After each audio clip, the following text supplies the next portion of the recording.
Pernahkah kamu merasa memiliki segalanya di dunia ini, harta melimpah, kekuasaan, dan gemerlap pesta, namun hatimu terasa kosong, mati, dan dipenuhi luka yang membusuk?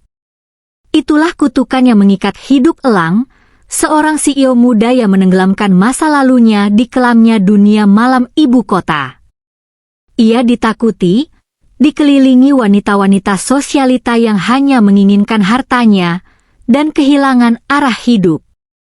Namun, bagaimana jadinya jika di titik terendahnya, saat ia hancur dan nyaris tak bernyawa di jalanan dingin, ia justru diselamatkan oleh seorang gadis berhijab sederhana yang tak pernah tersentuh kelamnya dunia? Seorang gadis miskin yang tak meminta sepeser pun hartanya, melainkan diam-diam menyebut namanya di sepertiga malam?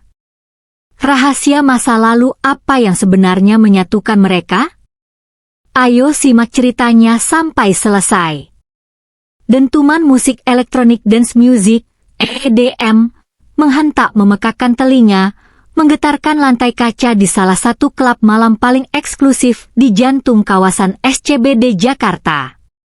Cahaya laser beraneka warna menyambar liar menembus kepulan asap buatan, menyinari ratusan manusia kelas atas yang sedang menari menenggelamkan akal sehat mereka dalam euforia sesaat.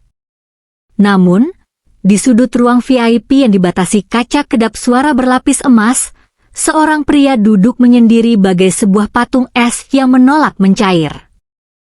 Pria itu adalah Elang Dirgantara. Di usianya yang baru menginjak 30 tahun, ia adalah CEO sekaligus pewaris tunggal Dirgantara Group, raksasa properti yang menguasai separuh langit Jakarta. Dibalut kemeja hitam berbahan sutra yang dua kancing teratasnya dibiarkan terbuka, Elang memancarkan aura maskulin yang sangat dominan. Kulit sawo matangnya berpadu dengan rahangnya yang kokoh dan tatapan mata yang setajam elang. Namun, malam ini, sorot mata itu tampak kosong dan redup. Di tangannya, sebuah gelas kristal berisi cairan ambar terus ia putar-putar, memantulkan kilau lampu kelap yang menyilaukan. Bagi Elang, dunia malam adalah pelarian. Luka batin akibat pengkhianatan ibunya yang pergi meninggalkan ayahnya demi pria lain saat ia masih kecil, membuat Elang muak pada konsep kesetiaan dan cinta. Baginya, semua wanita di dunia ini sama saja, hanya peduli pada angka di rekening bank dan merek mobil yang ia kendarai. Pintu ruang VIP itu terbuka. Fanya melangkah masuk dengan senyum menggoda yang sangat diperhitungkan. Wanita berusia 27 tahun itu mengenakan gaun mini ketat berwarna perak yang gemerlap, menampilkan lekuk tubuhnya dengan sangat berani. Rambut ikalnya yang dicat kecoklatan tergerai bebas, wajahnya dipoles make up tebal hasil salon jutaan rupiah. Fanya adalah putri dari salah satu komisaris di perusahaan Elang, wanita ambisius yang menghalalkan segala cara untuk bisa menyandang gelar Nyonya Dirgantara. Kau terlihat sangat bosan malam ini, sayang, bisik Fanya dengan nada manja, sengaja menjatuhkan dirinya duduk merapat di sofa, tepat di sebelah Elang. Aroma parfum mewahnya yang sangat menyengat langsung menusuk hidung sang CEO. Elang mendengus pelan, bahkan tidak repot-repot menoleh. Jangan memanggilku dengan sebutan itu, Fanya. Dan singkirkan tanganmu dari lenganku sebelum aku menyuruh bodyguardku melemparmu keluar dari klub ini.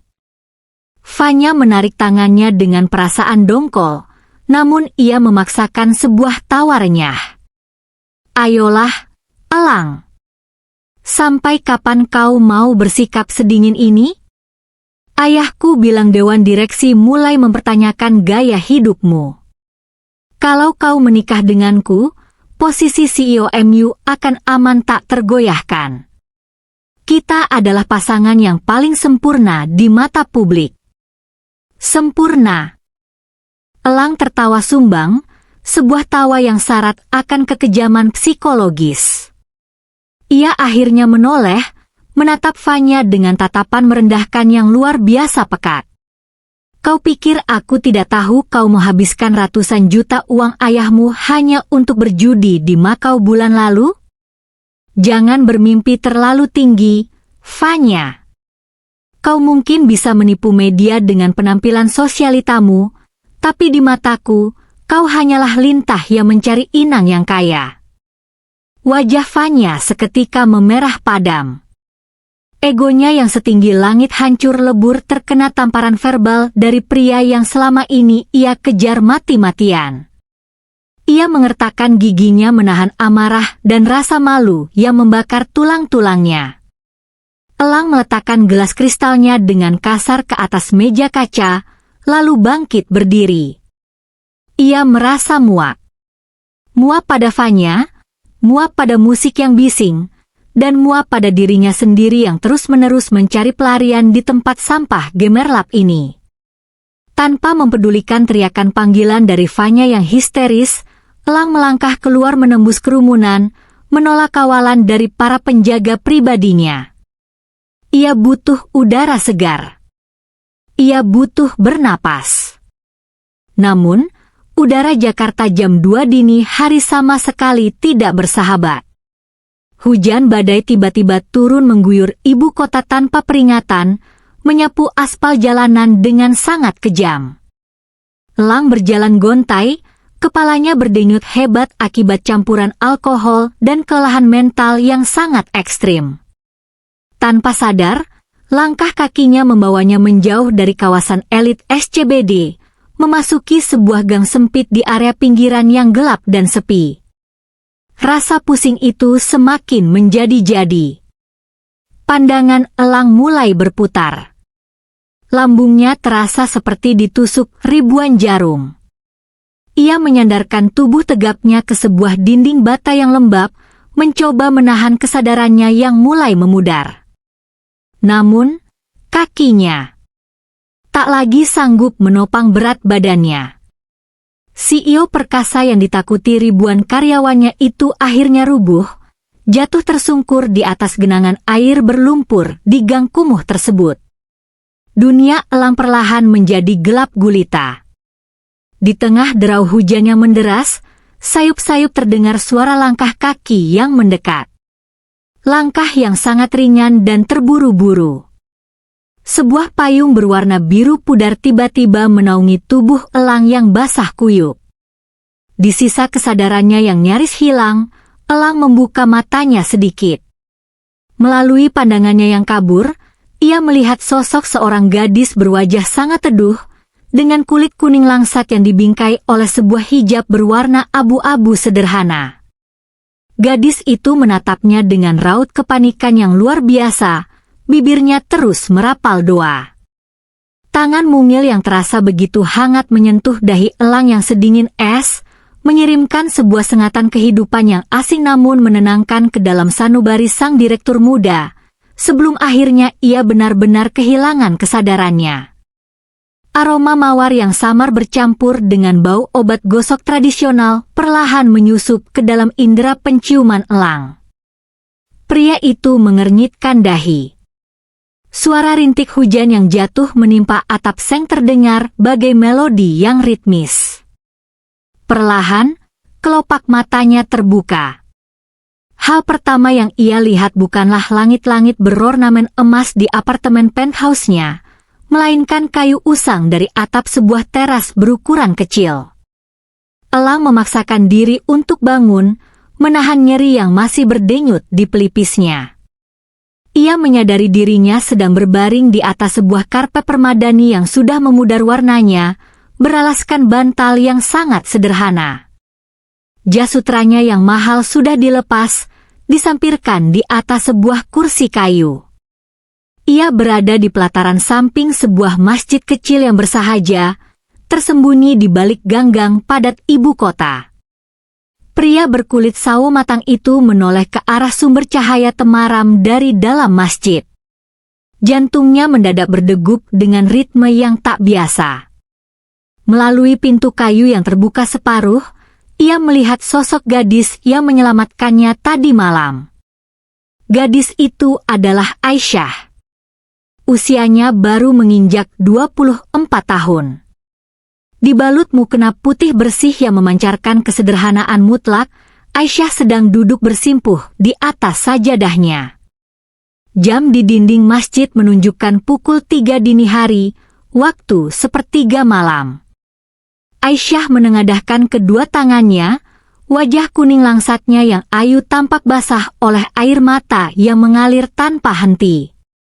Ya Allah, yang maha membolak-balikan hati, suara Aisyah mengalun sangat lembut dan bergetar, memecah keheningan sepertiga malam itu. Ampunilah dosa-dosa hamba. Berikanlah kesembuhan untuk Bapak di kampung, dan mudahkanlah rezeki hamba di kota yang keras ini. Dan ya Allah, lindungilah pria yang hamba temukan di jalanan tadi. Siapapun dia, angkatlah rasa sakit dan kegelapan dari dalam hatinya. Berikanlah ia hidayah MU, agar ia menemukan kedamaian yang sesungguhnya. Napas Elang tercekat di kerongkongan. Dada bidangnya bergemuruh hebat, seakan baru saja dihantam oleh palu godam yang tak kasat mata. Selama hidupnya, orang-orang mendekatinya untuk meminta uang, jabatan, atau proyek miliaran rupiah. Fanya dan para sosialita lainnya merayunya demi sebuah status. Tidak pernah ada satu orang pun, bahkan keluarganya sendiri, yang dengan tulus menangis di tengah malam buta hanya untuk mendoakan kedamaian hatinya. Padahal gadis ini bahkan belum mengetahui siapa nama Elang. Ketulusan doa itu merobek dinding es yang membekukan hati Elang selama belasan tahun. Ia terpaku, tak berani mengeluarkan suara sedetik pun, takut merusak momen sakral yang sedang berlangsung di hadapannya.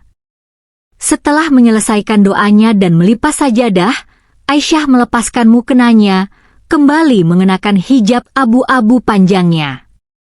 Ia melangkah keluar ke pelataran teras sambil membawa segelas teh hangat. Langkah gadis itu terhenti saat melihat Elang sudah duduk dan menatapnya lekat-lekat dengan sepasang mata elang yang tajam. Alhamdulillah, Bapak sudah sadar, ucap Aisyah dengan senyum yang sangat sopan dan meneduhkan, mengabaikan tatapan tajam sang pria. Ia mendekat dan meletakkan gelas teh itu di dekat kaki Elang. Diminum dulu tehnya, Pak. Tadi Bapak pingsan di gang depan. Saya tidak berani membawa Bapak ke rumah sakit karena saya tidak punya uang untuk depositnya. Jadi saya minta tolong penjaga masjid untuk membawa Bapak ke teras ini. Jas Bapak sudah saya keringkan. Elang menatap gadis itu tanpa berkedip. Penampilan Aisyah sangat sederhana, kemeja kainnya sudah memudar warnanya, namun kebersihan dan aura ketenangan yang menguar darinya mengalahkan seluruh wanita berbalut berlian yang pernah Elang temui. Siapa namamu? Tanya Elang, suara baritonnya yang berat terdengar serak.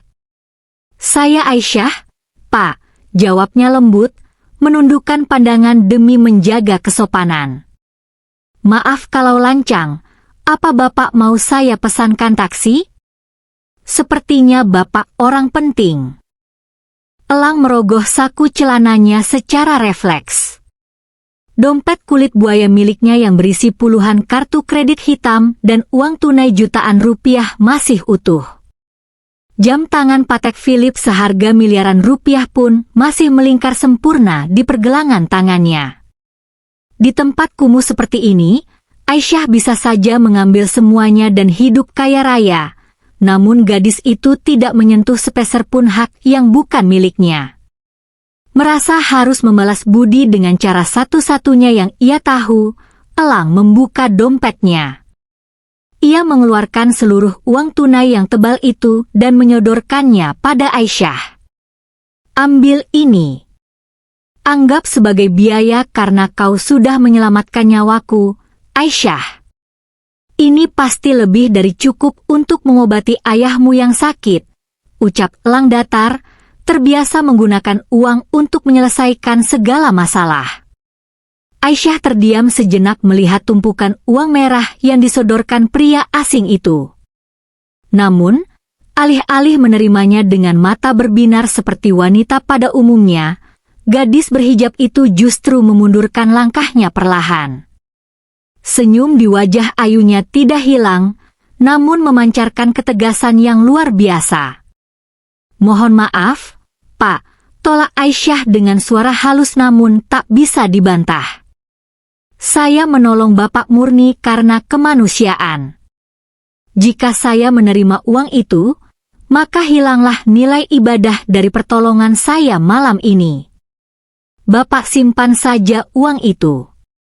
Saya harus pergi sekarang, shift kerja saya sebagai petugas kebersihan akan segera dimulai sebelum subuh." Aisyah memberikan anggukan hormat, lalu berbalik mengambil tas kain lusuhnya. Ia berjalan menembus gerimis pagi yang mulai reda, meninggalkan Elang yang mematung tak percaya dengan tangan masih mengulurkan setumpuk uang. Ego sang CEO raksasa itu hancur berantakan. Ia ditolak mentah-mentah oleh seorang petugas kebersihan pinggiran kota. Namun anehnya, penolakan itu tidak membuatnya marah. Justru sebaliknya, jantung Elang berdebar gila-gilaan. Keangkuhannya runtuh seketika di hadapan harga diri seorang gadis miskin yang tak bisa dibeli oleh hartanya. Elang memungut jasnya dengan tergesa, berniat mengejar gadis itu untuk memaksakan rasa terima kasihnya. Namun Aisyah sudah menghilang di belokan gang. Saat pandangan Elang menunduk ke lantai karpet tempat ia tertidur tadi, matanya menangkap sebuah benda kecil yang terjatuh dari tas kain Aisyah. Sebuah kartu identitas, ID card, pekerja dengan tali berwarna biru pudar. Elang memungut kartu itu. Matanya membelalak sempurna saat membaca tulisan besar yang tertera di sana. Aisyah Rahmawati, Staf Cleaning Service Shift Malam, PT Dirgantara Tower Indonesia. Darah Elang berdesir hebat. Gadis berhijab yang baru saja memberinya tamparan moral paling keras dalam hidupnya, gadis yang mendoakannya di sepertiga malam itu, rupanya bekerja tepat di bawah hidungnya sendiri. Di gedung perusahaannya. Seringai tipis yang mematikan perlahan terbentuk di bibir sang CEO arogan itu. "Kau tidak akan bisa lari dariku sekarang, Aisyah." Matahari belum sepenuhnya terbit mengusir sisa-sisa malam Jakarta, namun lobi marmer Dirgantara Tower sudah memantulkan kilau kemewahan yang dingin. Elang melangkah masuk menembus pintu putar kaca raksasa dengan langkah tegap dan aura yang jauh lebih berbahaya dari biasanya. Setelan jas tripiece berwarna abu-abu arang membalut tubuh atletisnya dengan sempurna.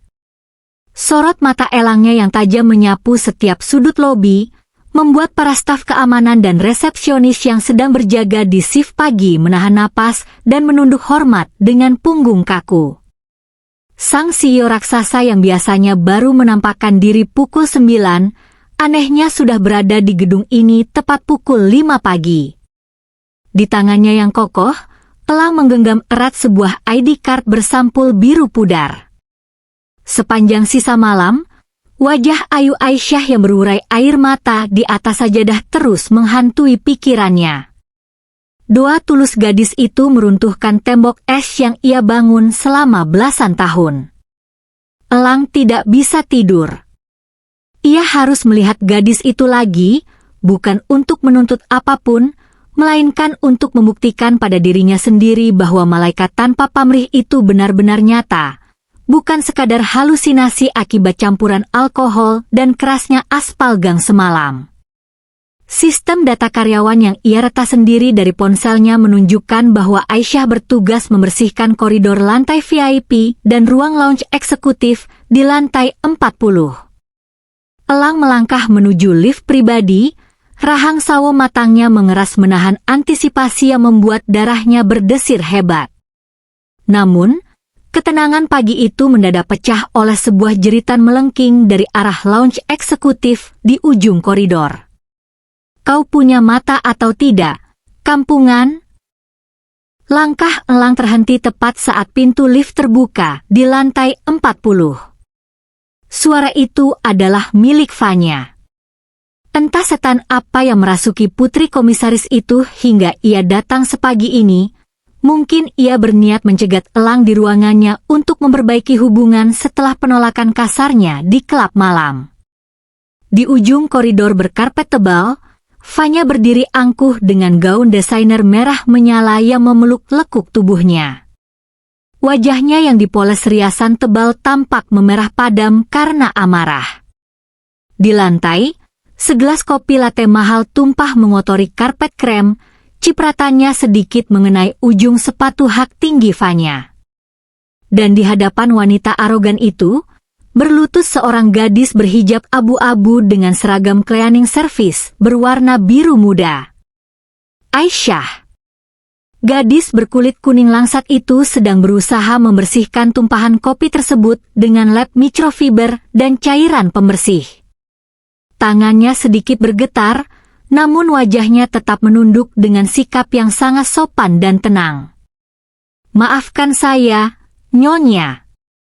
Saya sedang mengepel lantai sebelah sana dan sudah memasang papan peringatan lantai licin.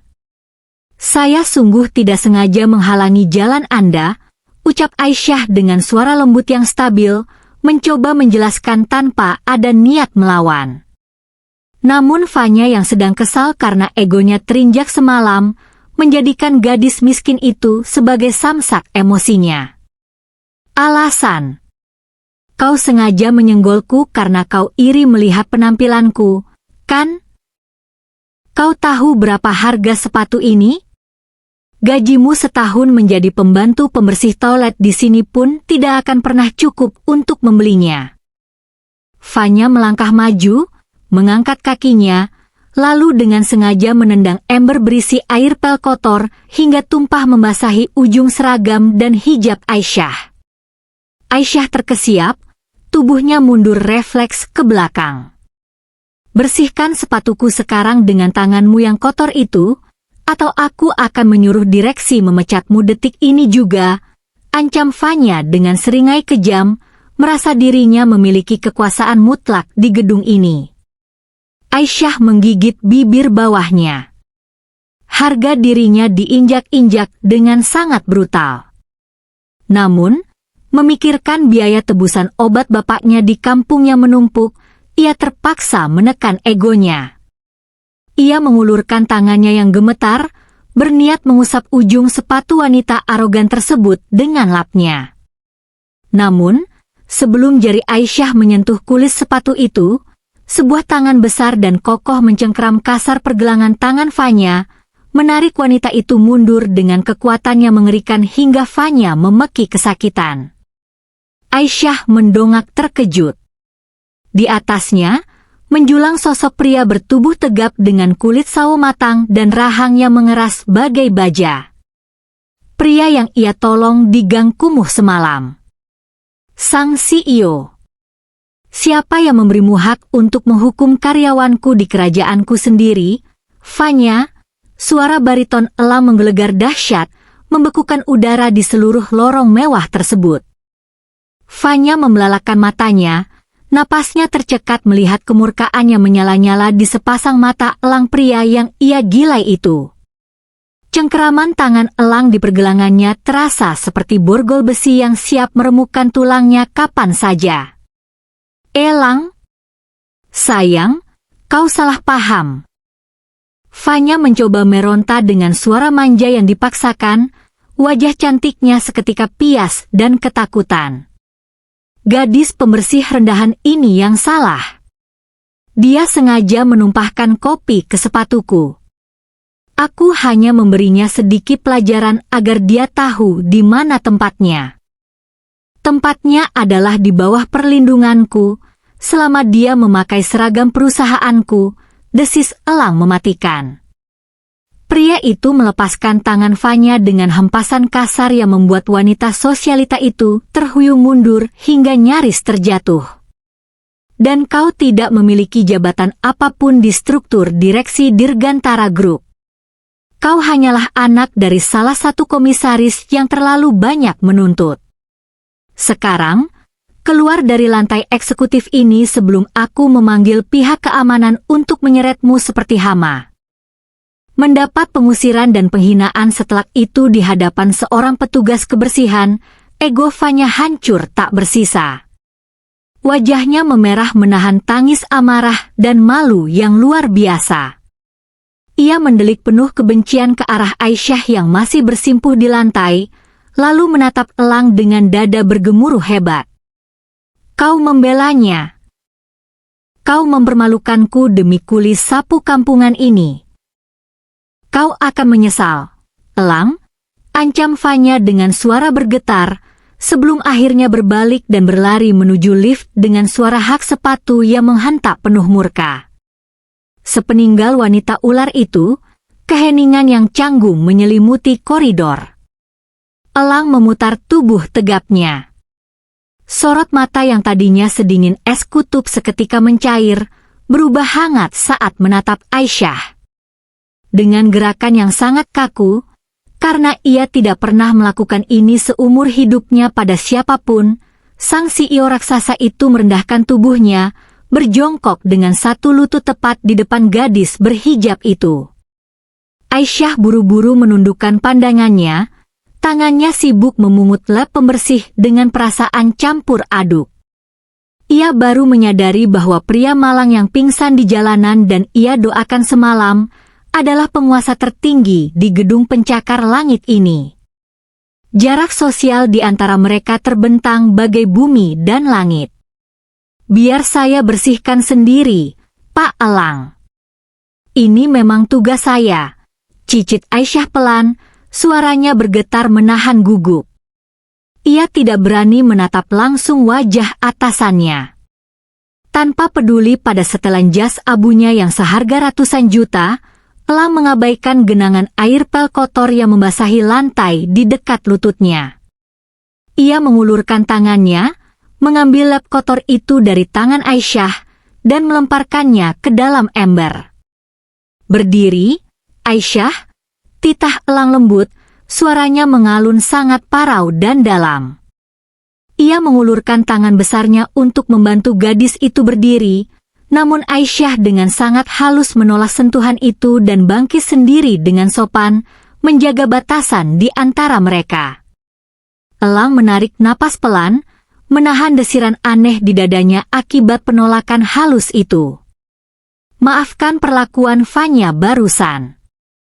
Aku akan memastikan hal ini tidak terulang. Mulai besok, kau tidak perlu lagi membersihkan lantai. Aku akan memindahkanmu ke divisi administrasi utama. Gajimu akan dilipat gandakan agar kau bisa tenang merawat ayahmu. Aisyah mendongak, menatap langsung ke dalam mata Elang dengan keberanian yang murni dan tanpa pamrih. Wajah kuning langsatnya yang ayu memancarkan ketegasan. Terima kasih banyak atas kemurahan hati Bapak. Tapi saya harus menolaknya.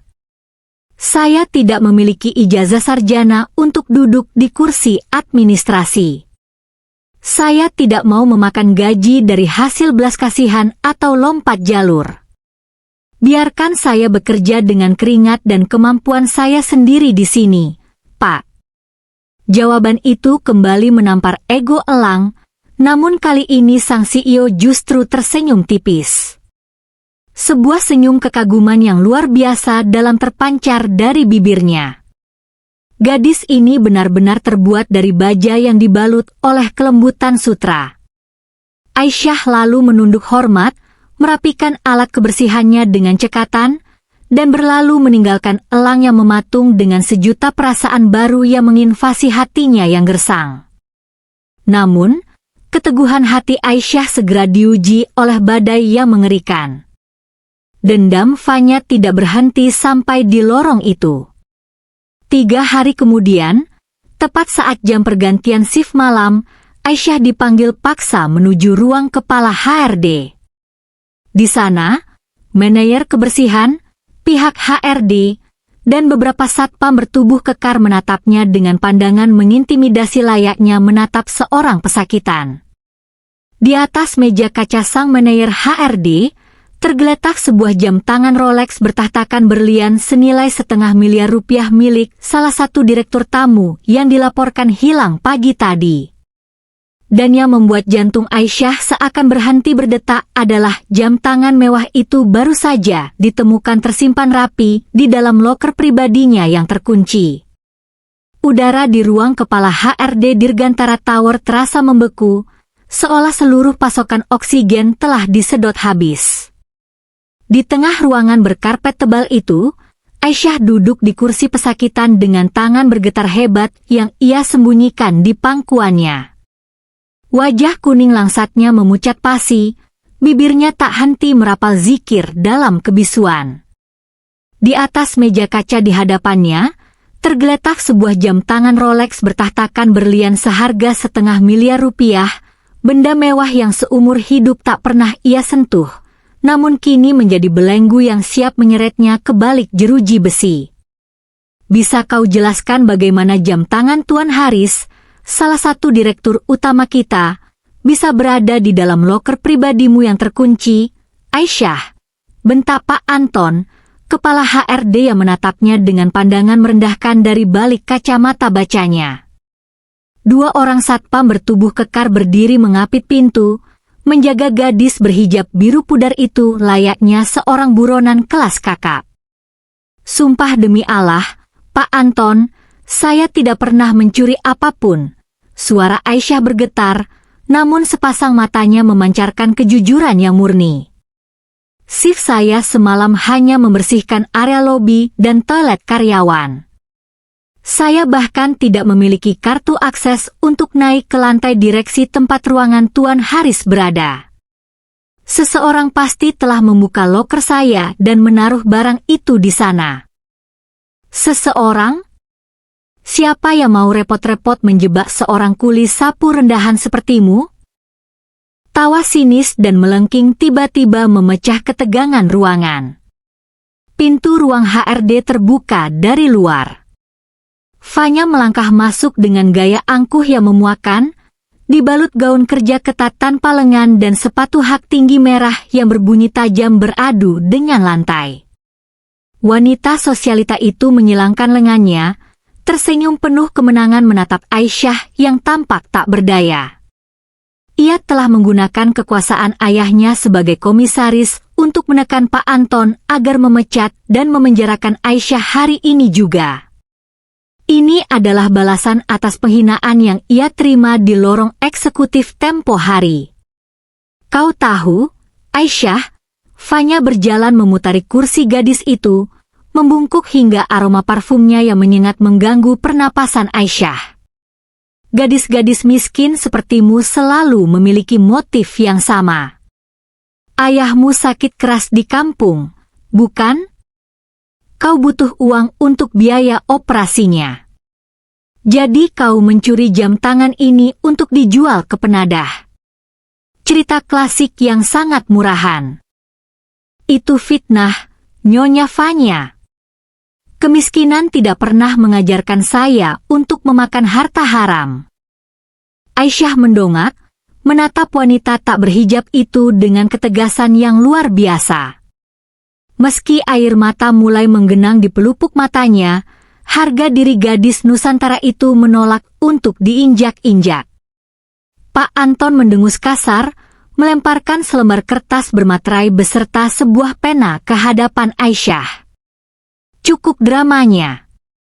Tanda tangani surat pengakuan bersalah dan surat pengunduran diri ini sekarang juga. Jika kau menandatanganinya, Nona Fanya berjanji akan meminta Tuan Haris untuk tidak memperpanjang masalah ini ke polisi. Tapi jika kau menolak, bersiaplah membusuk di penjara dan biarkan ayahmu mati perlahan di kampung tanpa ada yang mengurus. Ancaman itu menghantam ulu hati Aisyah bagai godam besi.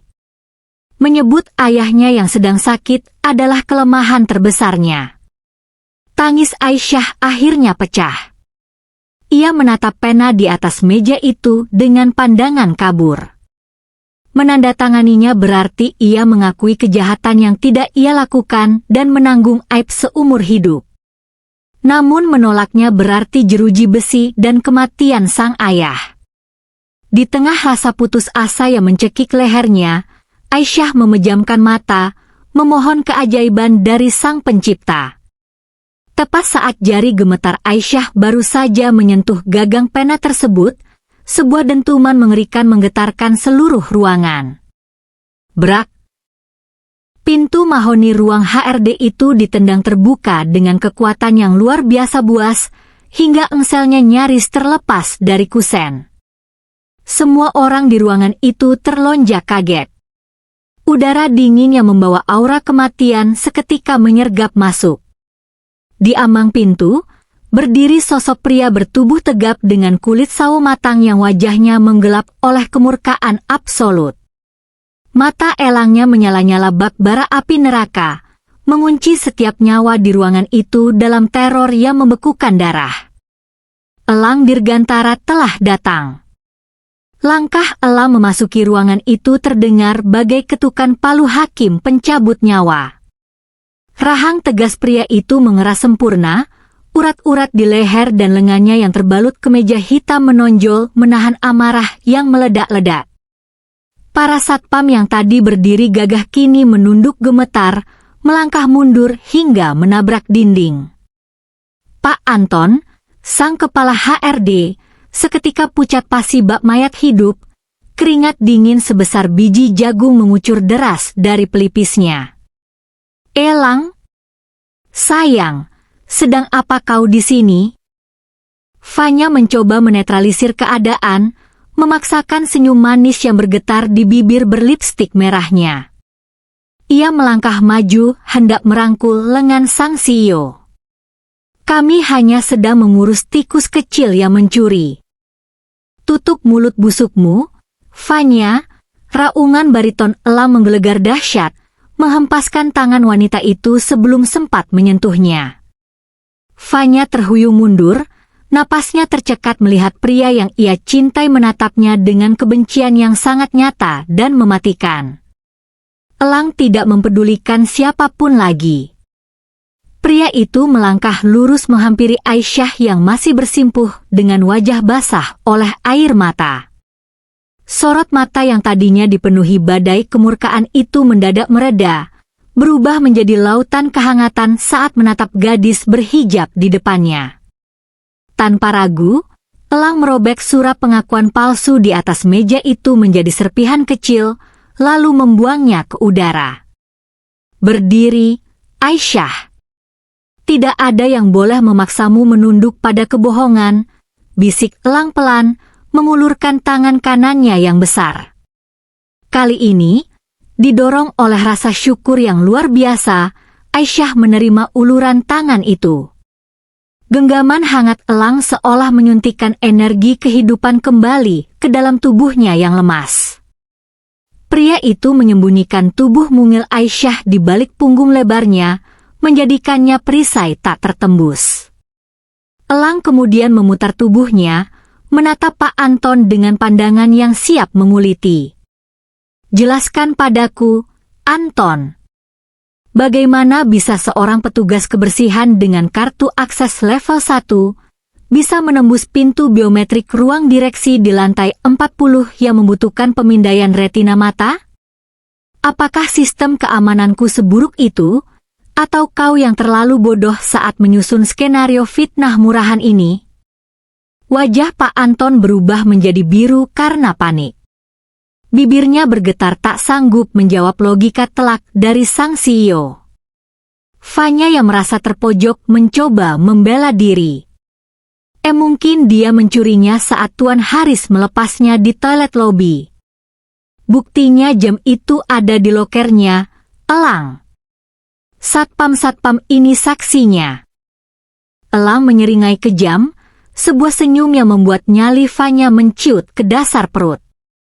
Pria itu merogoh saku celananya, mengeluarkan sebuah ponsel dan melemparkannya ke atas meja kaca hingga menimbulkan bunyi berdebam keras. Layar ponsel itu memutar sebuah rekaman video beresolusi sangat tinggi.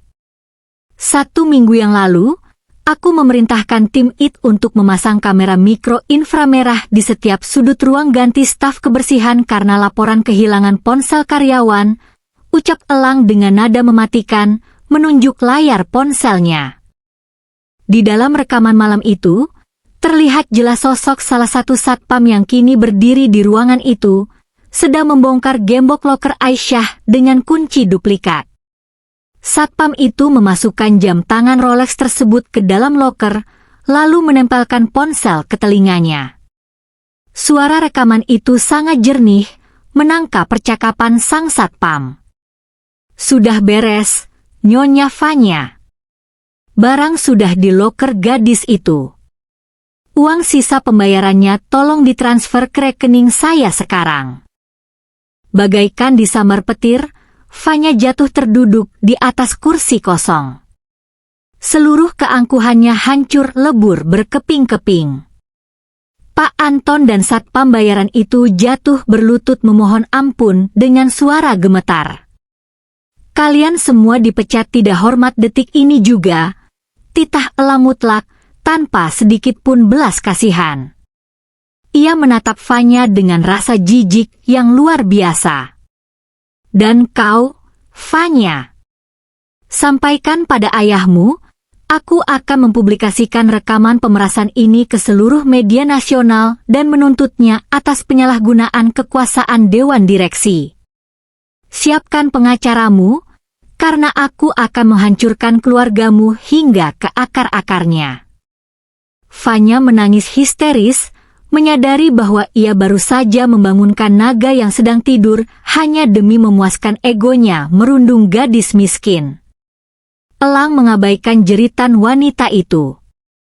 Ia berbalik, menuntun Aisyah yang masih gemetar keluar dari ruangan beracun tersebut dengan sangat hati-hati. Namun, peperangan ini baru saja dimulai. Di dalam taksi menuju rumahnya dengan rasa malu yang membakar jiwa, Fanya menghubungi ayahnya yang sedang berada di luar negeri. Sang komisaris utama mengamuk mendengar putrinya dipermalukan demi seorang kuli sapu. Telepon darurat segera dilakukan. Keesokan harinya, seluruh Dewan Direksi Dirgantara Group menandatangani mosi tidak percaya, menggelar rapat umum pemegang saham luar biasa, RUPSLB, untuk melengsarkan Elang Dirgantara dari kursi CEO secara paksa. Kedudukan, harta, dan seluruh kekuasaan Elang kini berada di ujung tanduk demi melindungi seorang gadis yang mendamaikan hatinya di sepertiga malam.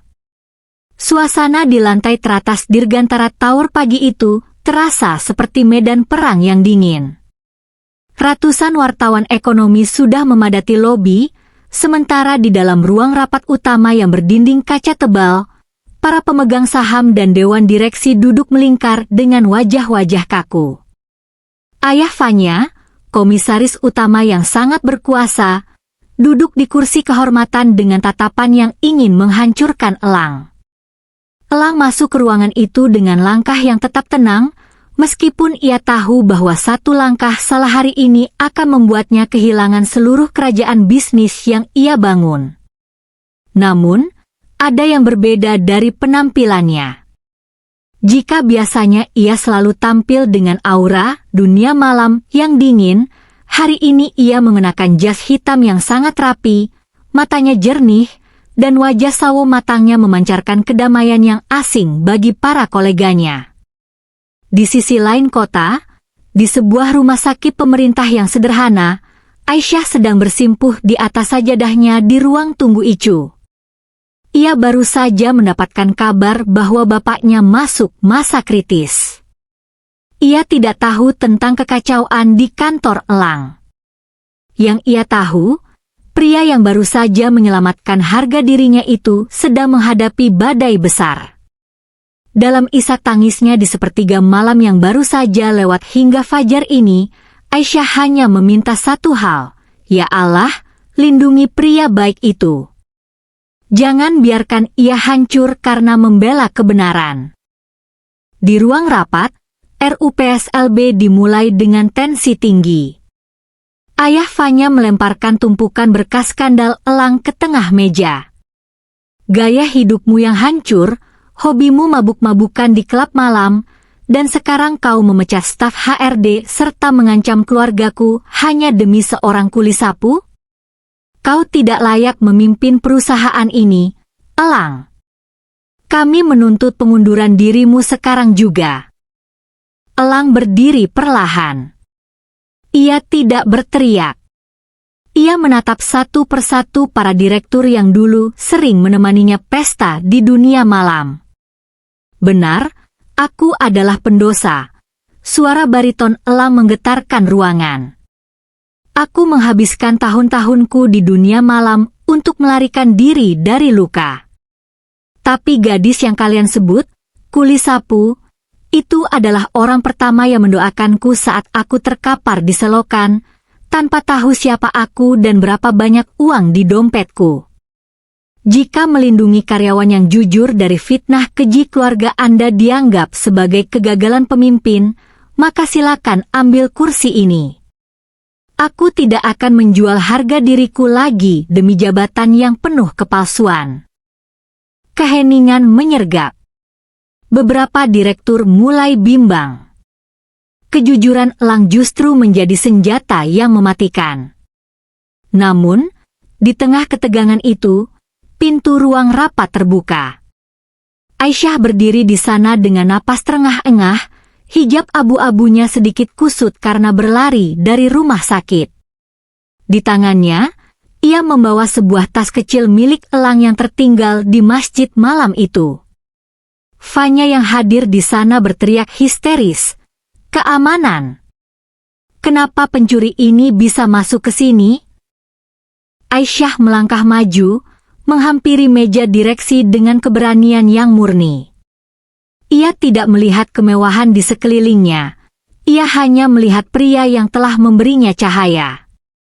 Ia meletakkan sebuah buku catatan kecil peninggalan almarhum kakek Elang yang ia temukan di dalam tas tersebut, buku yang berisi wasiat asli pendiri Dirgantara Group tentang nilai-nilai kejujuran.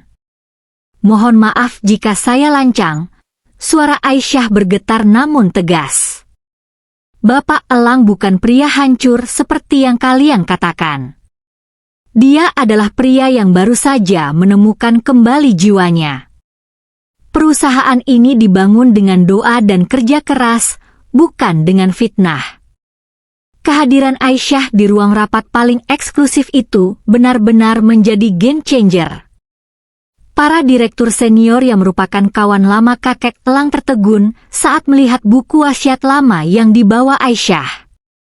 Nilai-nilai perusahaan yang sempat hilang karena keserakahan, seakan kembali diingatkan oleh sosok gadis sederhana ini. Ayah Fanya mencoba merampas buku itu, namun Elang lebih cepat melangkah maju dan melindungi Aisyah. "Cukup," desis Elang. "Permainan kalian berakhir di sini." Tiba-tiba, asisten pribadi Elang masuk dan memberikan tablet ke arah dewan direksi. "Mohon maaf, Tuan Komisaris. Tim investigasi independen yang diperintahkan Tuan Elang telah menemukan bukti penggelapan dana proyek pembangunan mal yang Anda lakukan selama 2 tahun terakhir. Nilainya jauh lebih besar daripada sekadar harga sebuah jam tangan Rolex." Wajah ayah Fanya seketika berubah pucat pasi. Mosi tidak percaya yang tadinya ditujukan untuk Elang, kini berbalik menghantam dirinya sendiri. Dalam hitungan menit, posisi berbalik. Dewan direksi memutuskan untuk mempertahankan Elang sebagai CEO dan justru memberhentikan sang komisaris utama atas tuduhan korupsi berat. Setelah ruangan kosong, menyisakan Elang dan Aisyah di antara dinding kaca yang menampilkan pemandangan Jakarta, Elang menghela napas panjang. Ia melepas jasnya, merasa seolah beban seberat gunung baru saja diangkat dari pundaknya. Ia berjalan mendekati Aisyah yang masih tertunduk malu. "Aisyah, kenapa kau kesini? Bapakmu bagaimana?" "Bapak sudah stabil, Pak." "Alhamdulillah," jawab Aisyah lirih. "Saya hanya merasa harus mengembalikan ini." Saya tidak ingin Bapak kehilangan apapun karena membela saya. Elang tersenyum tipis, sebuah senyuman yang sangat tulus yang tak pernah dilihat dunia malam sebelumnya. Ia mengambil tangan Aisyah, kali ini tanpa paksaan. Aku justru baru saja mendapatkan segalanya, Aisyah. Harta dan jabatan ini hanya titipan, tapi kau adalah jawaban dari sepertiga malamku yang selama ini gelap. Aisyah mendongak, matanya bertemu dengan mata elang yang kini penuh dengan kelembutan. Bapak tidak lagi butuh dunia malam untuk melarikan diri. Tidak, bisik elang. Sekarang aku punya alasan untuk bangun di sepertiga malam dan bersujud bersamamu. Namun, di tengah momen haru itu, ponsel elang bergetar. Sebuah pesan masuk dari nomor yang tidak dikenal, berisi foto Bapak Aisyah di rumah sakit dengan pesan singkat. Ini baru permulaan, elang. Kau menghancurkan karir ayahku, aku akan menghancurkan kebahagiaanmu. Fanya rupanya belum menyerah. Ia tahu kelemahan terbesar elang saat ini adalah keselamatan Aisyah dan keluarganya. Elang merangkul bahu Aisyah dengan protektif, menyadari bahwa perjalanan mereka menuju cahaya masih harus melewati lembah yang berbahaya. Suasana di lantai teratas Dirgantara Tower pagi itu terasa seperti medan perang yang dingin. Ratusan wartawan ekonomi sudah memadati lobi, sementara di dalam ruang rapat utama yang berdinding kaca tebal, para pemegang saham dan dewan direksi duduk melingkar dengan wajah-wajah kaku. Ayah Fanya, komisaris utama yang sangat berkuasa, duduk di kursi kehormatan dengan tatapan yang ingin menghancurkan elang. Elang masuk ke ruangan itu dengan langkah yang tetap tenang, meskipun ia tahu bahwa satu langkah salah hari ini akan membuatnya kehilangan seluruh kerajaan bisnis yang ia bangun. Namun, ada yang berbeda dari penampilannya. Jika biasanya ia selalu tampil dengan aura dunia malam yang dingin, hari ini ia mengenakan jas hitam yang sangat rapi, matanya jernih, dan wajah sawo matangnya memancarkan kedamaian yang asing bagi para koleganya. Di sisi lain kota, di sebuah rumah sakit pemerintah yang sederhana, Aisyah sedang bersimpuh di atas sajadahnya di ruang tunggu ICU. Ia baru saja mendapatkan kabar bahwa bapaknya masuk masa kritis. Ia tidak tahu tentang kekacauan di kantor elang. Yang ia tahu, pria yang baru saja menyelamatkan harga dirinya itu sedang menghadapi badai besar. Dalam isak tangisnya di sepertiga malam yang baru saja lewat hingga fajar ini, Aisyah hanya meminta satu hal, ya Allah, lindungi pria baik itu. Jangan biarkan ia hancur karena membela kebenaran. Di ruang rapat, RUPSLB dimulai dengan tensi tinggi. Ayah Fanya melemparkan tumpukan berkas skandal elang ke tengah meja. Gaya hidupmu yang hancur, hobimu mabuk-mabukan di klub malam, dan sekarang kau memecat staf HRD serta mengancam keluargaku hanya demi seorang kuli sapu? Kau tidak layak memimpin perusahaan ini, elang. Kami menuntut pengunduran dirimu sekarang juga. Elang berdiri perlahan. Ia tidak berteriak. Ia menatap satu persatu para direktur yang dulu sering menemaninya pesta di dunia malam. Benar, aku adalah pendosa. Suara bariton elang menggetarkan ruangan. Aku menghabiskan tahun-tahunku di dunia malam untuk melarikan diri dari luka. Tapi gadis yang kalian sebut, kuli sapu, itu adalah orang pertama yang mendoakanku saat aku terkapar di selokan, tanpa tahu siapa aku dan berapa banyak uang di dompetku. Jika melindungi karyawan yang jujur dari fitnah keji keluarga Anda dianggap sebagai kegagalan pemimpin, maka silakan ambil kursi ini. Aku tidak akan menjual harga diriku lagi demi jabatan yang penuh kepalsuan. Keheningan menyergap. Beberapa direktur mulai bimbang. kejujuran Elang justru menjadi senjata yang mematikan. Namun, di tengah ketegangan itu, pintu ruang rapat terbuka. Aisyah berdiri di sana dengan napas terengah-engah, hijab abu-abunya sedikit kusut karena berlari dari rumah sakit.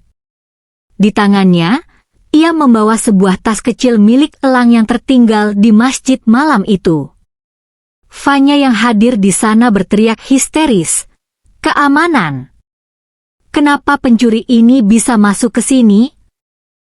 Aisyah melangkah maju, menghampiri meja direksi dengan keberanian yang murni.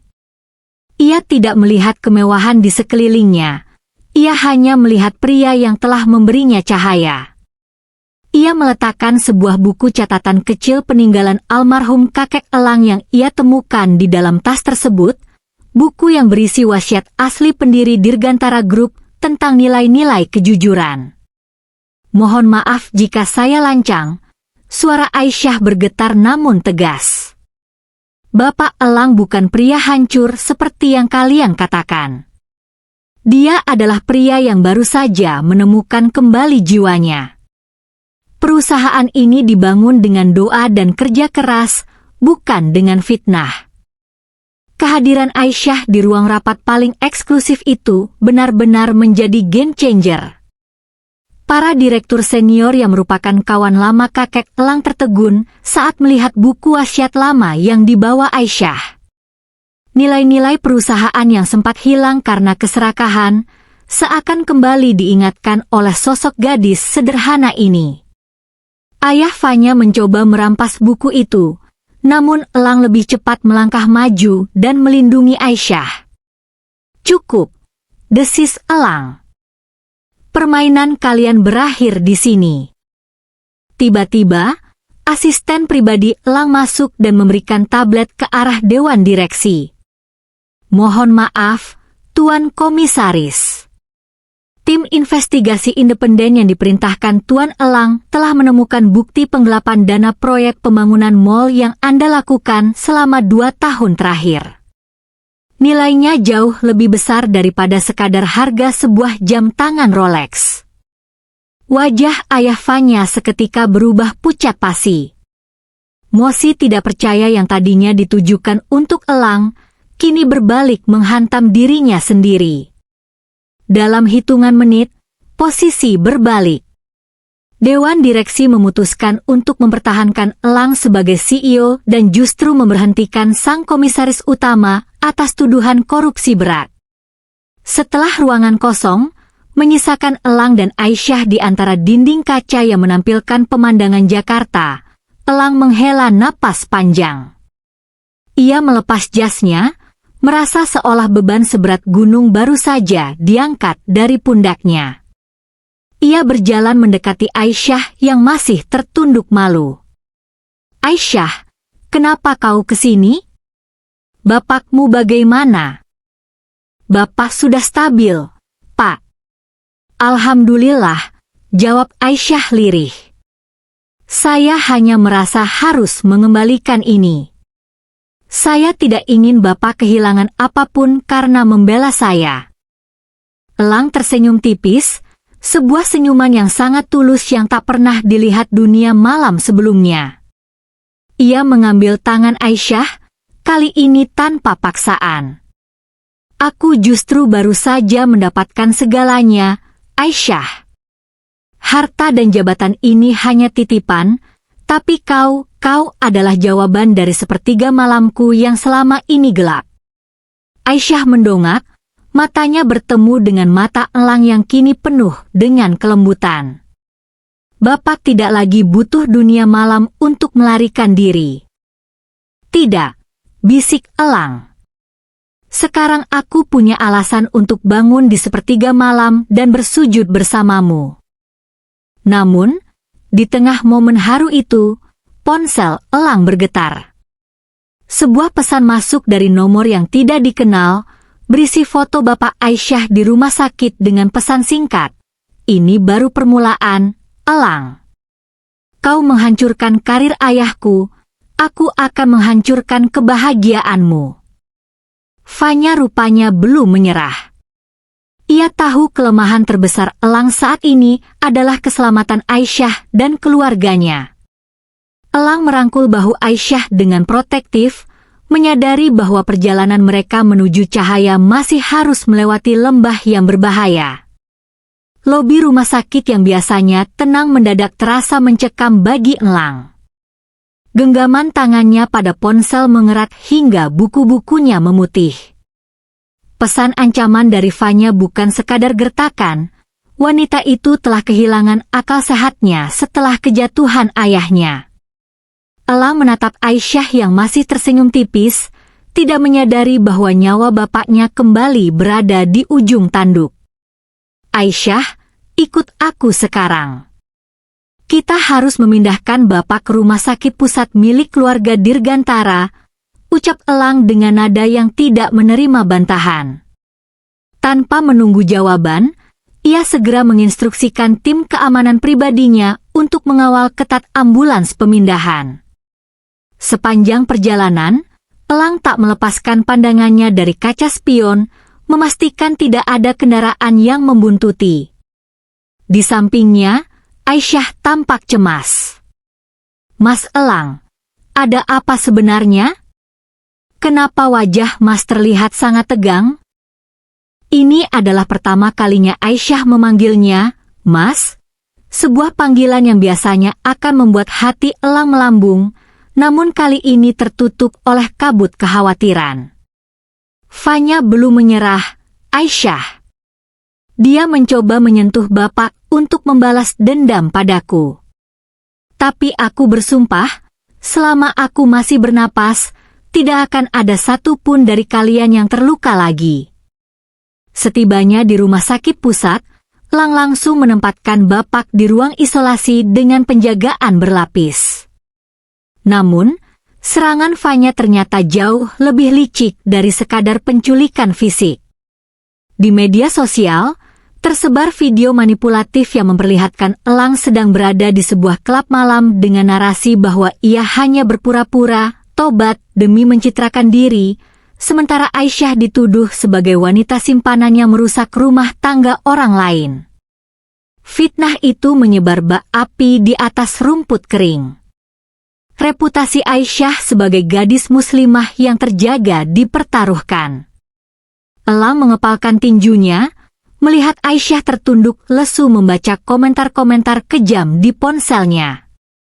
"Jangan dengarkan mereka, Aisyah," bisik Elang parau, merangkul bahu gadis itu. "Ini bukan tentang saya, Mas," jawab Aisyah dengan suara bergetar. "Ini tentang fitnah yang membawa-bawa agama hamba. Saya tidak ingin Mas kembali ke dunia gelap itu hanya karena ingin membela saya.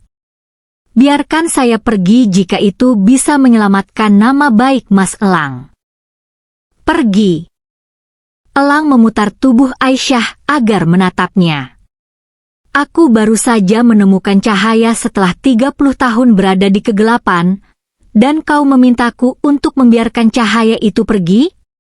Tidak, Aisyah. Jika dunia ingin melihat siapa diriku yang sebenarnya, maka biarkan mereka melihatnya di sepertiga malam nanti." Malam itu, Elang melakukan sesuatu yang tidak pernah dibayangkan oleh siapapun di jagat hiburan Jakarta. Ia mengadakan konferensi pers mendadak, bukan di klub malam atau hotel mewah, melainkan di pelataran masjid tempat ia pertama kali ditemukan oleh Aisyah. Di depan ratusan kamera wartawan, Elang berdiri dengan wibawa yang sangat berbeda. Tidak ada alkohol, tidak ada wanita sosialita di sampingnya. Ia berdiri di samping Aisyah yang mengenakan hijab putih bersih. "Semua video tentang masa laluku di dunia malam adalah benar," ucap Elang dengan jujur, mengejutkan semua orang. "Aku adalah pria yang hancur. Tapi gadis di sampingku ini adalah orang yang mendoakanku saat aku tak berdaya. Dia tidak menginginkan hartaku, bahkan dia menolak pemberianku. Jika kalian ingin menghujat, hujatlah aku." Tapi jangan pernah menyentuh kehormatan wanita yang akan menjadi calon istriku ini.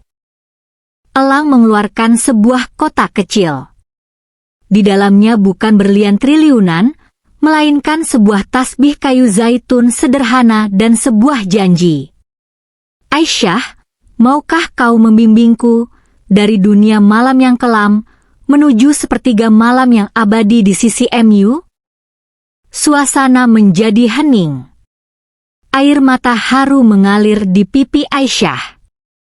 Di hadapan seluruh rakyat Indonesia yang menonton siaran langsung tersebut, Aisyah mengangguk pelan. Bismillah, Mas.